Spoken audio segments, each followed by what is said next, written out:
This book is very unique because everything in this book is information that you have never heard anywhere before. There is a lot of information out there on topics such as reptilians. Most of it is recycled and garbage.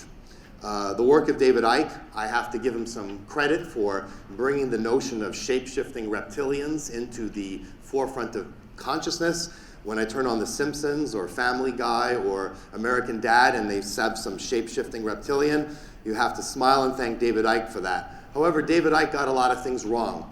For one thing, he makes it sound like every reptilian is somehow the enemy of mankind, and that's not the case. As a matter of fact, the majority of the problems that occur on this planet are not a result of reptilians at all, but rather the grays that a lot of people at this event seem to like to worship. So as a matter of fact, someone blew up an inflatable gray doll and put it in my booth.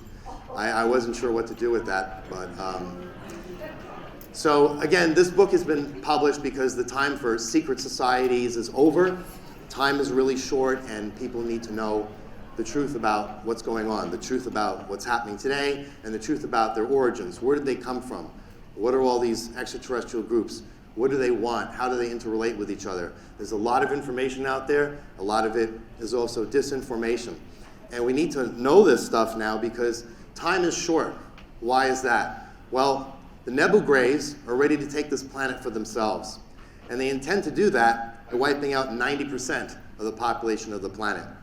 This is why the Georgia Guidestones are on the cover of the book, because the Georgia Guidestones are very clear that 90% of you need to be gone. That's one of the reasons someone blew up the Georgia Guidestones recently, because they weren't happy with this message.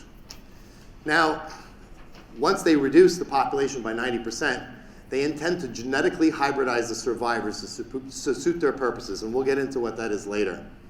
And it's my stance that all human beings, and I put them in quotes for a reason, on this planet need to know the truth of their origins, as well as the intergalactic conflicts that they are actually a product of. You need to know this because you're going to have to make a free will decision going forward, because we don't live in a clockwork, we live in a creation. And the Divine Father, whether you acknowledge his existence or not, he gave you free will.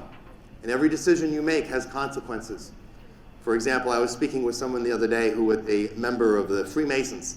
And he was talking to me all about the Freemasons, trying to sell me on it, as if I don't know anything about what the Freemasons are all about. And at the same time, he's telling me all about how he prays and how he's all about God, etc., etc. And I was thinking in my head, well, you haven't read The Last Harvest, because if you read the book, you'd understand that the Freemasons have nothing to do with God. They worship Lucifer. We'll get into who he really was. And at a certain point, once you know the information, you have to make a decision. What side are you going to be on? Once you know, you can't say, well, I didn't know.